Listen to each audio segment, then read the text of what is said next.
Hail champions, and welcome to my Nerd Forge. So today we're going to be talking about our new tabletop role-playing game titled Shadows of the Forgotten. Now we're still quite a ways off. We still haven't launched the Kickstarter. We just created the Patreon page for Shadows of the Forgotten, so make sure you check that out.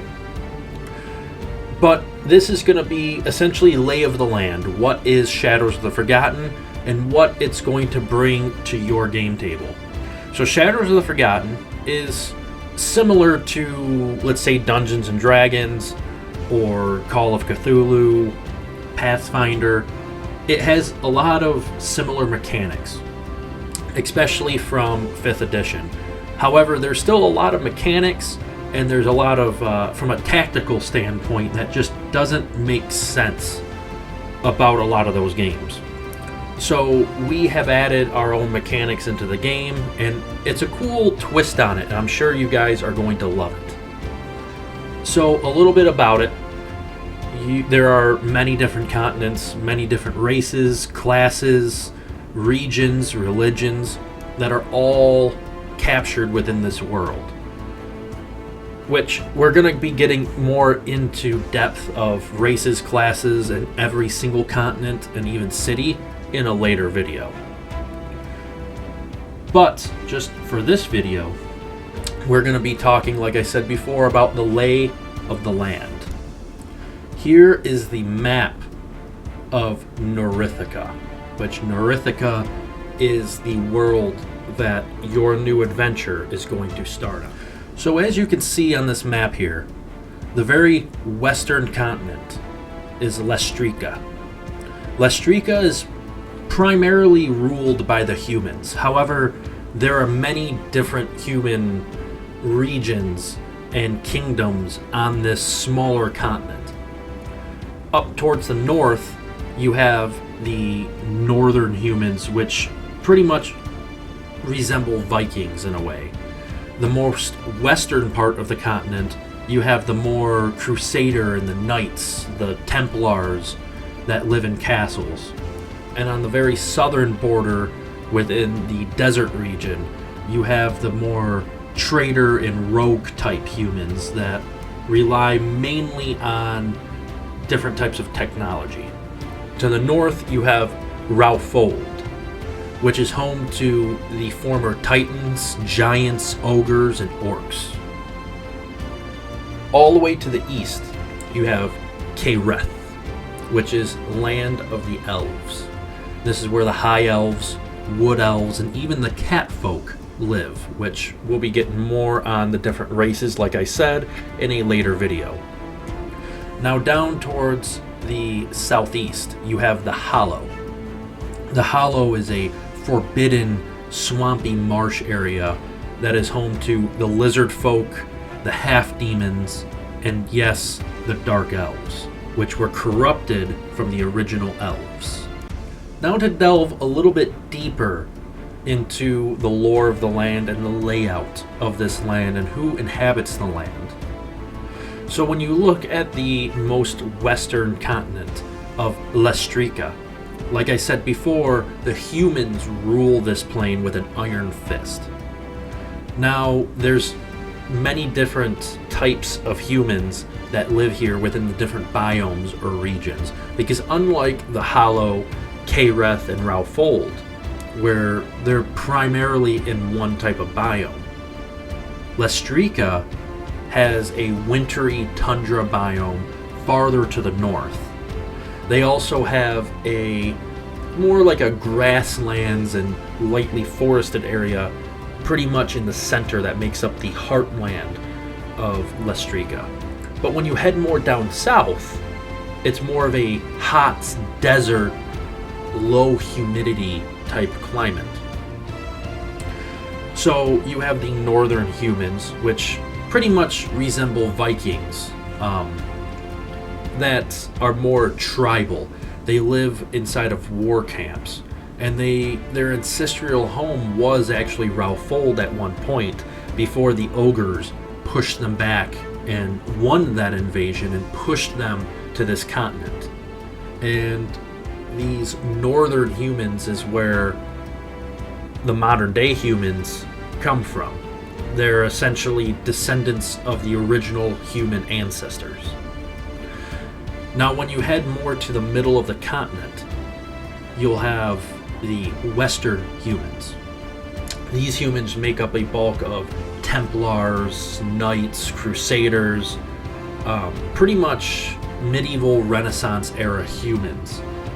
And they are the ones that claim the capital of the entire continent.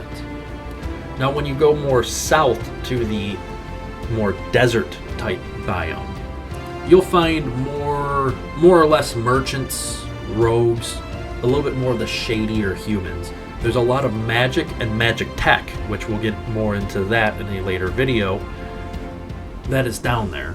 And a lot of people call this port human city the Clockwork City, because there's a lot of clockworks and artificers down there that combined magic and tinkering and came up with their new form of life.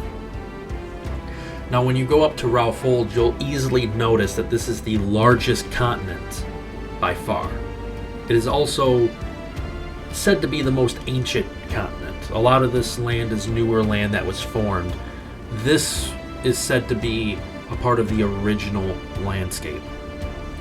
A lot of Raofold is made up of a large mountain range, which in our tongue we call it the Holy Mountains. Deep within the Holy Mountains are the ancient dwarves, which are essentially miniature titans. Dwarves resemble the titans almost to the T. However, they're obviously much smaller than titans, and they hold a lot of the titans' intelligence. Now, you'll also notice on the mountainside and even at the base of the mountains, there are a lot of clans of giants. And even deep within the mountains, you'll find fire giants. But there's many different types of giants that roam Raofold. Hill giants, mountain giants, snow giants, tundra giants. There's many different clans. Speaking of clans, you'll also notice, if you ever travel to Raofold, that there are many orc encampments and orc cities scattered throughout the continent. Now, the orcs aren't native to Raofold, however, they were pushed back from the elves of Caereth. So yes, Caereth was actually the home, the ancestral home to the orcs before they were essentially pushed out of that continent and they traveled to Raofold to start a new stronghold. A mixture of human and giant would be the ogres, and that's what makes up the general population of Raofold. The massive armies that are the ogres.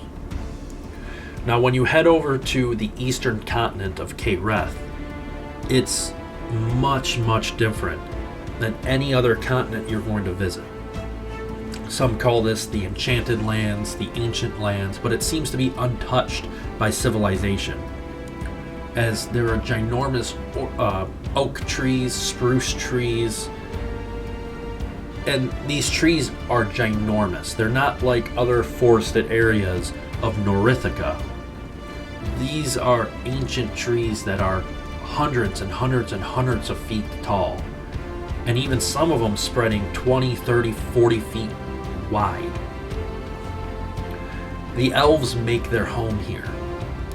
There are the high elves, which resemble a lot of their ancestral ancient elven ancestors. And then there's the wood elves that live primarily outside within small camps. You also have the catfolk race, the Vrashil. These catfolk are more human than beasts. They talk very fluently. They can learn many different languages, and they've even adapted the Elven language for their own. But these Vrashil, catfolk, they're not like the elves. They're not proficient in bows and spellcasting. These are tribal warriors. And many of them become beast lords and actually tame a good chunk of the wilderness within Kareth to fight for them.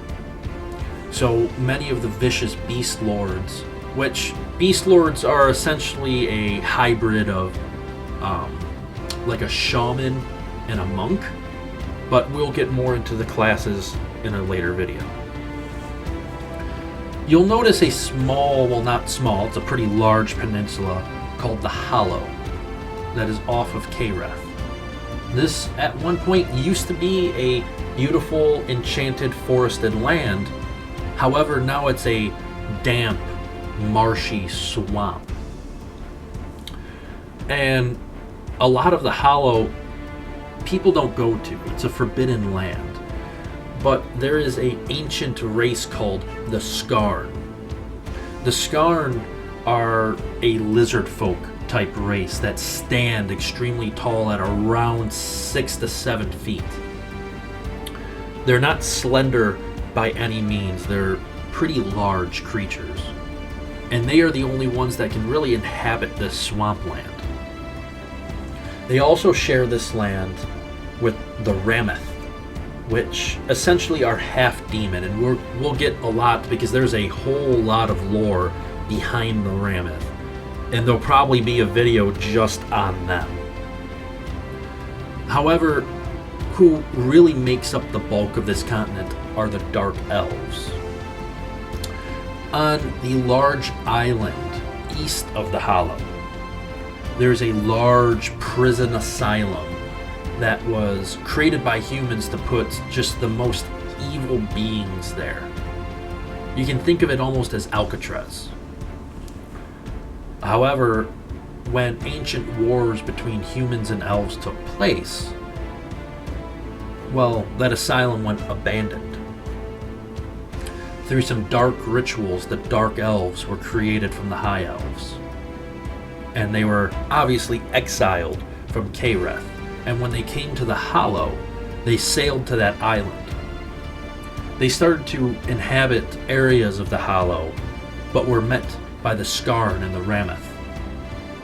They were hostile at first, but we'll explain more about their weird treaties. But the Dark Elves pretty much inhabited the asylum prison and turned it into a city, and even dug more underground.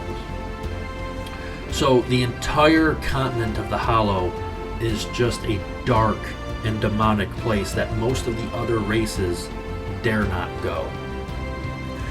You will notice other islands within Norithica, such as the Enchanted Lands, or the Enchanted Island, the Misty Island, a lot of the humans and the elves call it. And that is the general layout of Norithica, which is the world of Shadows of the Forgotten. Now, our next video is going to concentrate mainly on Lestrica, the capital cities within Lestrica, and a little bit about the history of it. I'm also going to be making a general lore video of Shadows of the Forgotten, how Norithica was formed, who are the gods, who are the titans, and who are the dragon lords, and how all of these races came to be. But you will see that in the next video. So until then, stay tuned and stay nerdy, friends.